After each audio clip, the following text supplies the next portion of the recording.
Halo sahabat Dikbud, apa kabar kalian semuanya? Semoga dalam keadaan yang sehat dan terus semangat. Selamat bergabung dalam Sapa Pendidikan bersama dengan saya Marvin Suristio. Nah, sahabat Dikbud, tahukah kalian bahwa salah satu tantangan pembelajaran yang dihadapi para siswa yang berbahasa sehari-hari menggunakan bahasa daerah adalah mereka mengalami kesulitan untuk memahami materi yang diajarkan yang semuanya berbahasa pengantar bahasa Indonesia. Sulit ternyata, dan dapat dibayangkan ya betapa sulitnya bagi seorang siswa yang belum bisa berbahasa Indonesia harus memahami materi yang disampaikan gurunya dalam bahasa Indonesia. Jadi memang kita melihat ada ketimpangan di sini. Dan banyak data yang menyebutkan bahwa kemampuan literasi siswa di Indonesia masih perlu untuk ditingkatkan. Salah satunya seperti hasil tes Program for International Student Assessment atau PISA dan Asesmen Kompetensi Siswa Indonesia atau AKSI. Bahasa ibu atau bahasa daerah siswa memiliki peran penting dalam menjembatani pemahaman pembelajaran di kelas. Pada episode kali ini kita akan membahas bagaimana sebetulnya bahasa ibu atau bahasa daerah dapat dimanfaatkan untuk proses pembelajaran yang lebih efektif terutama di jenjang kelas awal. Mungkin sebagai analoginya bisa saya jelaskan seperti ini. Saya orang Yogyakarta, saya mengenal ada beberapa dialek lokal, misalkan bahasa Jawa Ngoko, bahasa Jawa Krama Halus, dan Krama Inggil. Nah, kita bisa bayangkan dalam satu kelas ada banyak sekali siswa yang memiliki pemahaman dialek yang berbeda. Siswa A bisa menggunakan bahasa dialek Krama Inggil, siswa B bahasa Jawa Kromo Halus, dan siswa C bahasa Jawa Ngoko. Nah, bisa jadi satu juga siswa D itu pemahamannya bercampur-campur. Satu kata Krama Halus, satu kata lainnya juga bahasa Ngoko. Jadi memang guru di sini memiliki PR yang cukup besar untuk bisa menjembatani pemahaman mereka terhadap materi apa yang akan disampaikan oleh para guru, terutama juga akan dijembatani menuju bahasa Indonesia. Dan itulah yang akan kita bahas dalam episode kali ini. Yang pertama kita sudah menghadirkan bersama ada Ibu Rasita Purba, Monitoring Evaluation, Research and Learning Manager Program Inovasi untuk Anak Sekolah Indonesia. Apa kabar Ibu? Baik Mas Marvin, Semangat selamat pagi ya, tentu saja. Nah, Ibu Rasita merupakan salah satu tim penulis pada kajian studi bunga rampai pembelajaran berbasis bahasa Ibu di kelas awal yang diterbitkan oleh PSKP Kemendikbudristek 2021. Juga hadir bersama kita ada Ibu Ana Paji Jiara, Guru SD Impres Bunga, Kecamatan Haharu, Kabupaten Sumba Timur, NTT. Apa kabar Bu Ana? Baik, Pak Marvin. Baik ya, jauh-jauh ke sini ya. Ya. Terima kasih sudah bergabung Ya. dan ngobrol bersama dengan kami semua kali Ya. ini.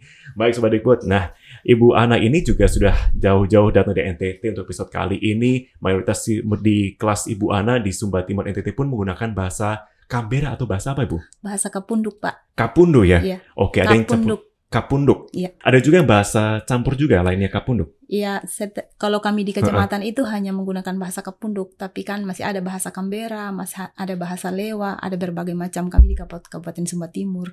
Berbeda-beda seperti yang Pak bilang tadi, ada Jawa apa, begitu Itu berbeda-beda. juga beda-beda ya kata-katanya. Kami juga di Sumba Timur beda-beda. Ada yang kasar, ada yang halus. Waduh, sahabat Dikbud bisa dibayangkan ya seperti apa upaya dari Bu Ana untuk bisa berinisiatif juga menciptakan inovasi pembelajaran demi memudahkan murid-muridnya memahami materi yang disampaikan ini.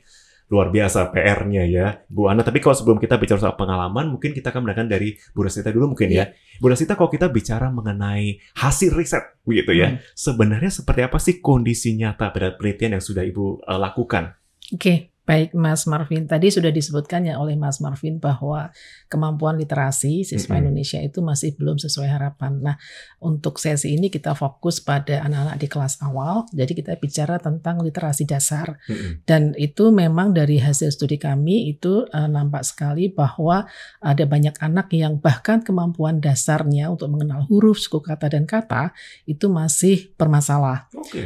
Jadi itu kami melakukan semacam assessment sebelum sebuah katakanlah pilot atau intervensi kami lakukan, dan kami ukur lagi setelah pilot selesai, itu kemudian kita bisa melihat peningkatannya. Tapi ini secara garis besar menunjukkan bahwa di wilayah-wilayah tertentu ya, kami bekerja di 4 provinsi, itu memang literasi masih menjadi masalah.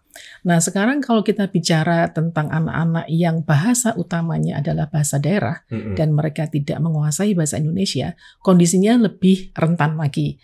Karena satu, mereka tidak menguasai materi yang diajarkan di kelas ketika guru berfokus kepada mengejar capaian target kurikulum. Ya, di mana biasanya referensi utama yang digunakan adalah buku teks. Dan buku teks ini semuanya dalam bahasa Indonesia. Dan ketika kemudian guru juga menggunakan atau mendeliver pelajarannya dengan bahasa Indonesia. Ini anak-anak akan berisiko pada tidak memahami materi yang diajarkan. Kemudian juga mereka menjadi kesulitan nih kalau misalnya tidak paham, mau ngomong juga pilih diam saja kali ya, daripada ngomongnya nanti bagaimana, sudah nggak paham, iya. Mungkin nanti Bu Ana bisa menjelaskan juga ya bagaimana rasa percaya diri itu kemudian bisa dibangun ketika Bu Ana menggunakan bahasa yang memang mereka kuasai.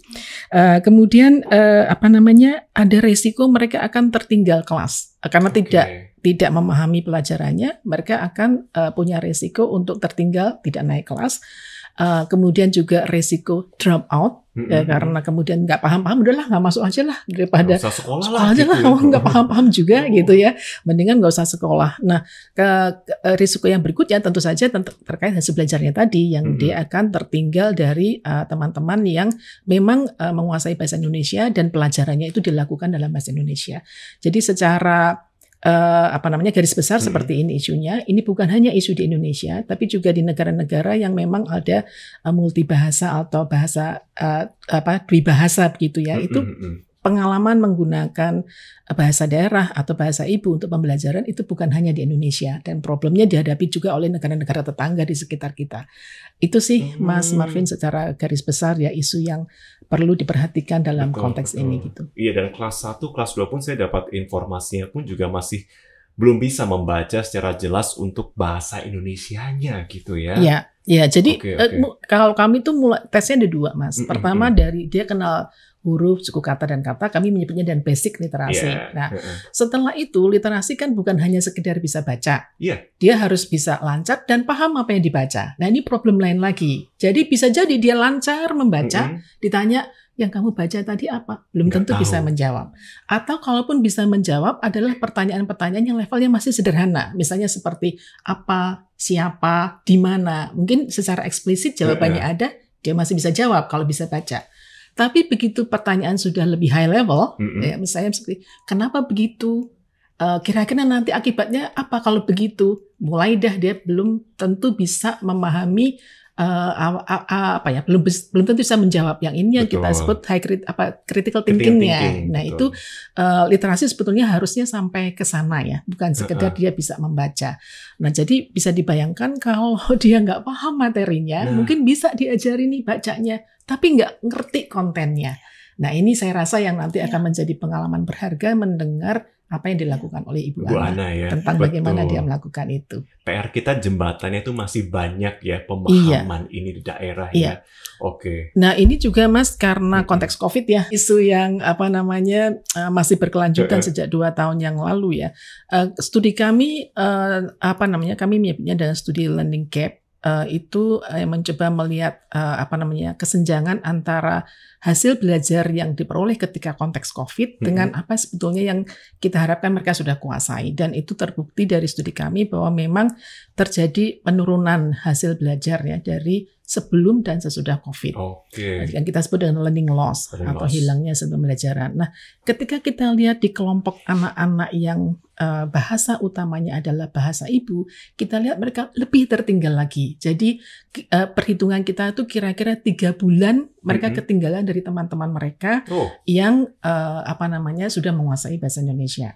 Nah ini bukti tambahan ya bahwa memang harus ada sesuatu yang secara spesifik diupayakan untuk mereka agar mereka tidak terus tertinggal.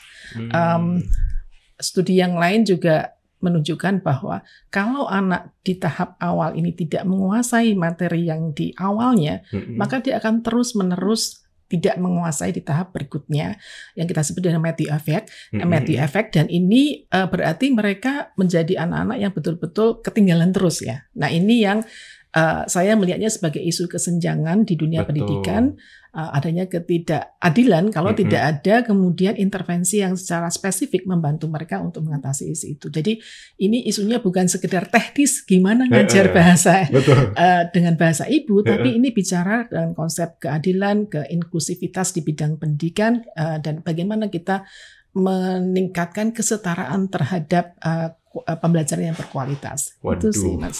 kita ngomong soal intervensi inovasi ya, tapi coba kita tanya kepada Bu Hana ya. Kok awalnya sebelum saya ini, kalau misalnya yang menyaksikan atau mendengarkan lewat podcast, ini saat ini Bu Hana sudah membawa beberapa metode pengajaran, tapi kita akan menuju ke sana nanti. Bu Hana mungkin berceritakan dulu pengalaman mengajar di SD Impresi seperti apa? Oke, Mas Marvin, saya akan ceritakan awal ya sebelum program. Rata-rata latar belakang siswa dulu. Rata-rata mereka menggunakan di rumah mereka itu menggunakan bahasa ibu. Oke. Ketika mereka sampai di sekolah, lingkungan sekolah juga ketemu dengan anak-anak yang menggunakan bahasa ibu. Ya, macam-macam bahasa yang ada. Tapi kalau untuk kami di Kapunduk satu dialek saja. Ketika pembelajaran di kelas, di saat itu saja saya menggunakan bahasa Indonesia. Ketika penyampaian materi pembelajaran, saya menggunakan bahasanya bahasa Indonesia. Kalau anak-anak tidak paham, saya beralih lagi ke bahasa ibu begitu. Jadi istilahnya campur-campur. Jadi tingkat pemahaman anaknya itu anak-anak bingung mau pakai yang mana dulu ini gitu kan? Makanya pemahaman mengertinya yang mana, apa bahasa Indonesia atau bahasa ibu begitu. Nah akhirnya ketika program ada, awal fase pertama, begini dulu makanya saya mulai mengelompokkan siswa begitu. Siswa yang menggunakan bahasa ibu itu berapa, dan yang sudah mengerti bahasa Indonesia itu berapa orang. Pengelompokan dulu, memilah berapa orang, berapa kelompok, berapa orang kelompok yang berapa orang yang sudah bisa bahasa Indonesia. Tapi rata-rata palingan 1-2 orang yang sudah bisa bahasa Indonesia, tapi latar belakang mereka semua yang masih banyak itu adalah bahasa ibu hari-hari mereka.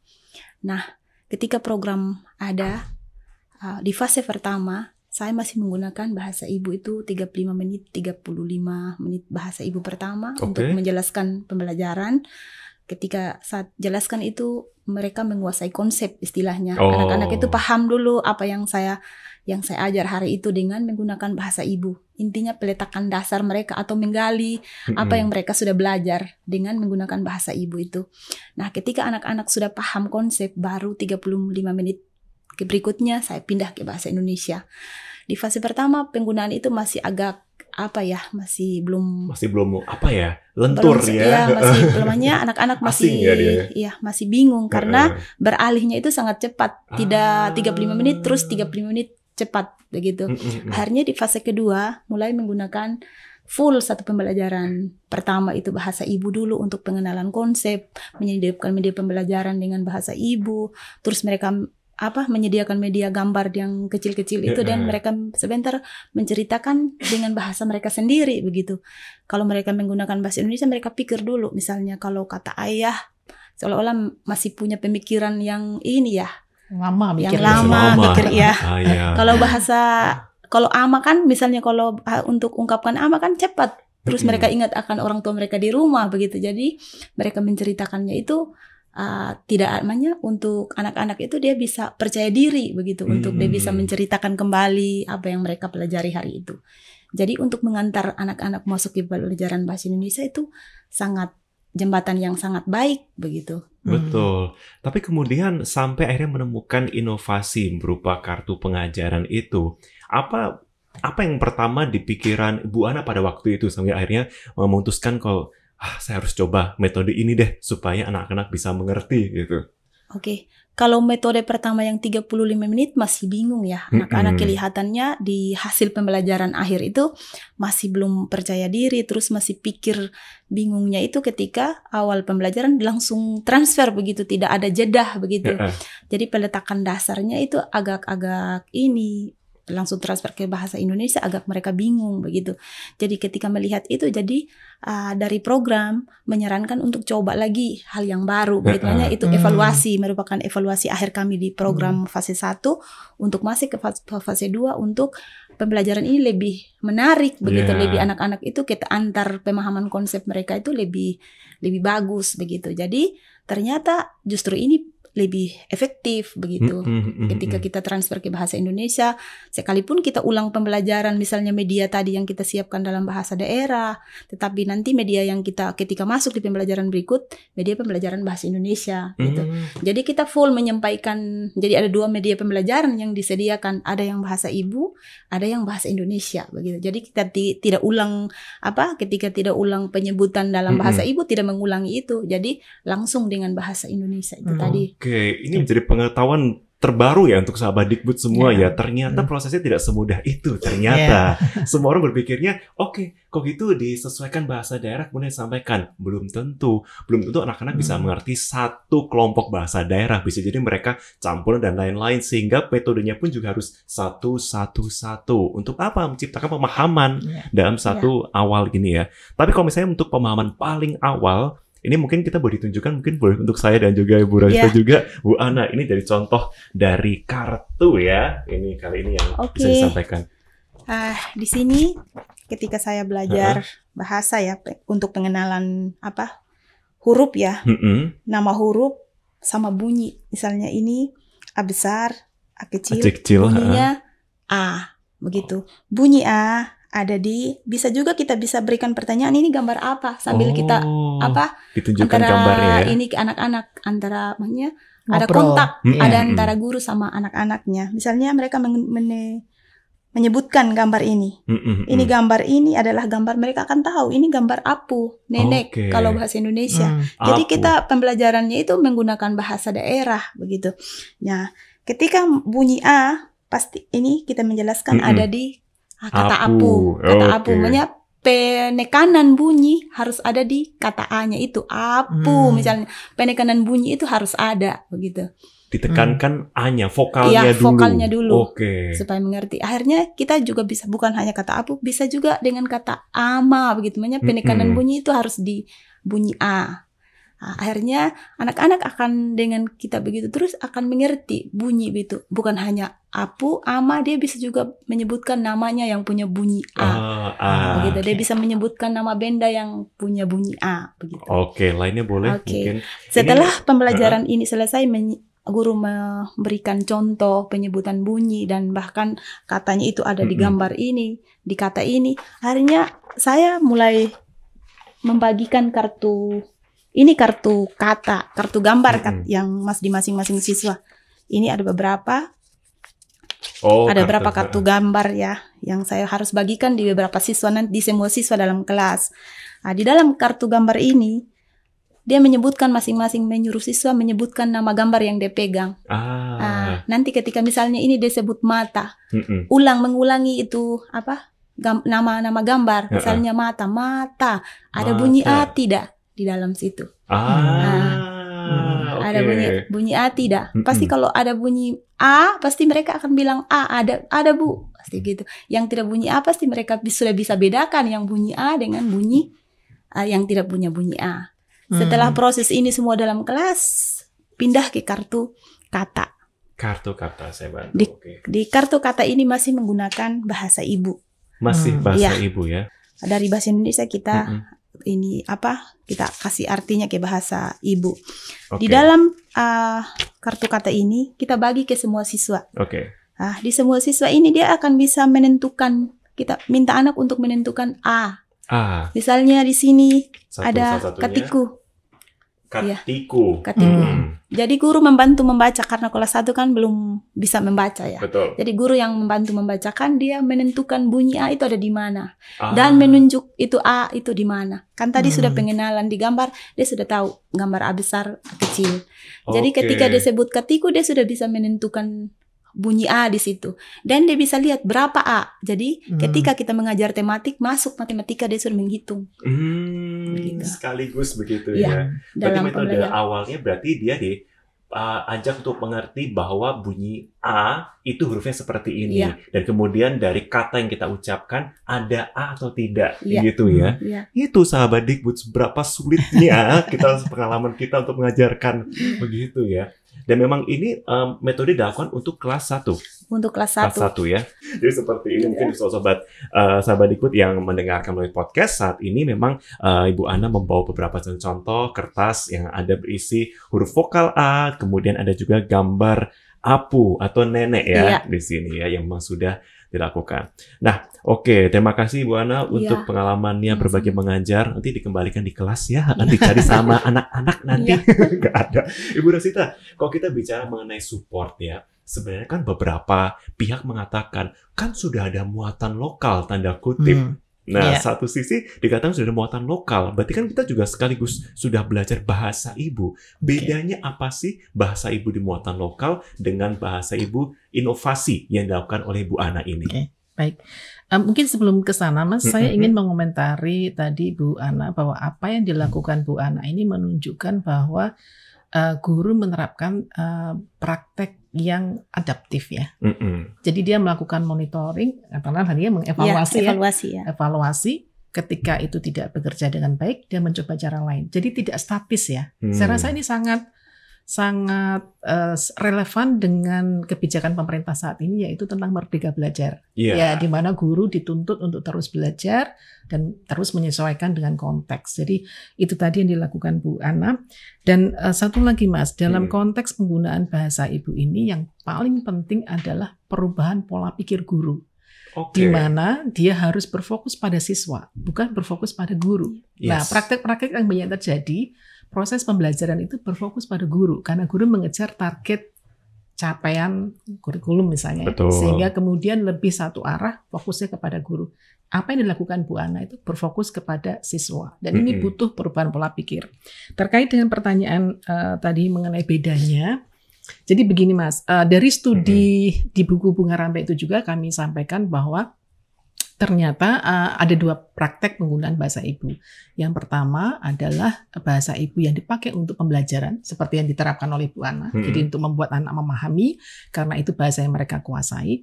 Dan yang kedua adalah penggunaan bahasa ibu, pembelajaran dalam bahasa ibu untuk membuat anak lebih mahir dalam bahasa tersebut. Lebih mahir. Jadi dia lebih paham tuh bedanya bahasa ngoko, bahasa kromo inggil, lalu kemudian juga biasanya belajar budayanya juga, ya, makanan-makanannya apa, budayanya apa, itu yang biasa dimasukkan dalam mulok ya, muatan lokal. Ya.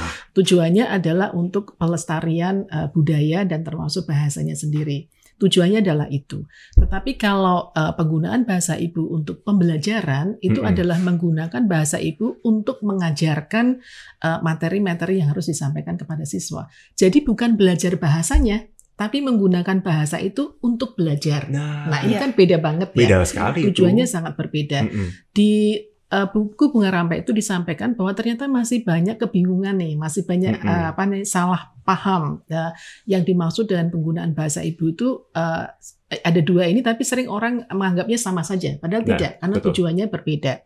Tetapi sebetulnya dalam prakteknya ini bisa saling mendukung. Jadi ketika Ibu Ana menggunakan bahasa daerah dalam melakukan pembelajaran, secara tidak langsung dia juga ikut melestarikan bahasa itu ya. Jadi sebenarnya memang bisa dipakai paralel, tapi harus dipahami bahwa tujuannya itu berbeda. Dan sehingga metodenya berbeda gitu ya. Materi-materi yang dibutuhkan, media pembelajarannya juga akan berbeda. Keterampilan yang dibutuhkan guru akan berbeda gitu. Dukungan dari dinas dan dukungan dari pemerintah itu juga akan berbeda dalam konteks ini. Saya bisa kasih contoh ini begini. Kalau misalnya dalam konteks muatan lokal itu konteks pelestarian bahasa itu sebenarnya sudah tidak terlalu kontroversial ya. Sudah lama berjalan. Tetapi praktek yang penggunaan bahasa ibu untuk pembelajaran itu relatif lebih sedikit. Nah, dalam salah satu studi yang dilakukan oleh Lynn Parker misalnya, ini sekitar 30 tahun yang lalu ya, studi etnografi tentang penggunaan bahasa ibu, masih ada kekhawatiran dari orang tua ketika guru menggunakan bahasa daerah untuk pengajaran. Alasannya adalah, saya menyekolahkan anak itu untuk membawa anak ke dunia modern gitu. Loh, kok kenapa malah diajarin ke bahasa daerah gitu. Kekhawatiran seperti itu ada dari segi manfaatnya. Studi ACDP yang juga kita muat di dalam buku Bunga Rampai Bahasa Ibu ini sudah menunjukkan bahwa dampak positifnya itu akan banyak sekali dalam konteks terutama untuk meningkatkan hasil belajar dan efisiensi. Apa nih yang dimaksud dengan efisiensi? Efisiensi itu dalam artian bahwa resiko anak drop out bisa dikurangi, resiko anak tidak naik kelas bisa dikurangi, dan juga hasil belajarnya bisa ditingkatkan. Ini kalau dihitung gitu, upaya-upaya yang dilakukan Bu Ana kan kayaknya ribet ya. aduh capek banget ya. Tapi diperlukan Iya, masalahnya. tapi itu diperlukan dan hasilnya dalam jangka panjang itu worth it lah itu Iya. investasinya. Nah, itu tidak bisa hanya bebannya ditaruh di pundaknya Bu Ana nih. Nggak bisa. Nggak bisa. Betul. Ini jangan sampai nanti ada pengawas yang masih nyalain Bu Ana nih misalnya, atau nyalain guru-guru yang lain. Loh kok ngajarnya pakai bahasa daerah gitu kan, harusnya pakai bahasa Indonesia gitu ya. Nah, itu misalnya salah satu dukungan yang diperlukan dari pihak sekolah, misalnya ketika Bu Ana nih mau bikin seperti ini, kemudian mengajukan agar anggaran di sekolah juga dialokasikan untuk ini. Tapi kalau kepala sekolahnya nggak punya perspektif yang sama, bisa jadi apa gunanya Untuk gitu? apa? Untuk apa? Betul. Mendingan digunakan yang lain. Nah, itu bisa terjadi seperti itu. Dan tentu saja dari dinas ya. Ya. Saya rasa penting sekali peran dinas untuk meyakinkan atau mendorong praktek ini bisa disebarluaskan, terutama untuk penyebarluasan praktek baiknya. Meyakinkan. Iya, Itu betul. kuncinya ya. Iya, karena tadi kan Bu Ana bilang baru di kecamatan dia nih. Nah, Iya. itu dia. Masa mau mengharapkan Bu Ana yang woro-woro gitu ya? Kecamatan lain, Ke kecamatan lain gitu ya. banyak. Itu banyak ya. Apalagi konteks NTT itu kan geografisnya Luas sekali luas itu ya. Disitulah sebetulnya peran dinas ya untuk bisa memobilisir komunitas praktisi ini Ya. saling berbagi. Yes. Mungkin bisa lewat KKG ya Bu ya, KKG antar kecamatan misalnya. Iya. Atau mungkin dengan cara-cara yang sekarang sudah lebih kreatif ya, Mm-mm. karena mungkin ada sosial media dan sebagainya. Di salah satu kabupaten yang didampingi juga oleh inovasi di Kalimantan Utara, itu Pemdanya membuat semacam platform di mana guru-guru bisa mengupload materi-materi yang mereka gunakan sehingga guru lain bisa mengakses juga. Nah, sebetulnya ini mirip juga dengan platform Merdeka Belajar ya, tapi di tingkat lokal gitu ya. Di tingkat lokal itu dilakukan juga. Jadi ada banyak upaya yang sebetulnya bisa dilakukan oleh pemerintah daerah, pihak sekolah, pengawas dan untuk mendukung guru yang menerapkan praktek seperti Bu Ana. Oke, dari catatan tersendiri di sini. Pertanyaan terakhir saya untuk Ibu Ana ya. Bu Ana, kalau kita ngomong soal support, apakah dari sekitar memang sudah memberikan support yang memadai? Dan apa harapan Ibu tentunya untuk bisa bersama-sama, yuk tidak hanya mungkin kecamatan Ibu saja, tapi benar di sekitarnya pun satu daerah kalau perlu pendekatannya dan banyak yang lain mungkin di luar sana yang juga, oh ya harus ada seperti ini juga. Silakan Bu. Kalau untuk kami di Kecamatan Hahar, dukungan kepala sekolah, dukungan pengawas, dukungan forum KKG, terus sampai dukungan kepala dinas sangat luar biasa untuk kami satu kecamatan sih Pak. Untuk 2 tahun terakhir karena ada program. Tapi entahlah setelah program, tapi harapan itu pengembangan yang bagus, praktek baik yang bagus yang kami sudah lakukan 2 tahun terakhir tetap menjadi untuk contoh pembelajaran ke kecamatan lain. Itu harapan. Tetap kita masuk, banyak dinas memasukkan dalam kurikulum program mereka di dinas untuk bisa pengembangannya ke kecamatan yang lain. Kan ada beberapa FASDA, kami memiliki FASDA, fasilitator ini daerah. Ada 9 orang, setiap sekolah itu 1 orang. Terus lagi ada tim pengembangan kurikulum dinas yang berkunjung ke sekolah-sekolah ketika pelaksanaan pembelajaran itu. Ketika kami melakukan pembelajaran literasi bahasa ibu, kami juga tidak berjalan sendiri. Begitu setiap bulan kami dikunjung begitu. Makanya sudah sukses tidak pembelajaran yang kami sudah lakukan? Evaluasi ya. Jadi bukan hanya evaluasi setiap bulannya itu, tapi di KKG ada evaluasi akhir tingkat pemahaman anak bagaimana. Kita bisa ceritakan praktek baik yang kami sudah lakukan, yang sudah berhasil di kelas, terus bisa berbagi di teman-teman guru yang lain begitu Pak. Jadi sangat bagus untuk 2 tahun terakhir, luar biasa bagus. Kita harapkan tahun depan ya, ini paling nggak beberapa bulan lagi deh.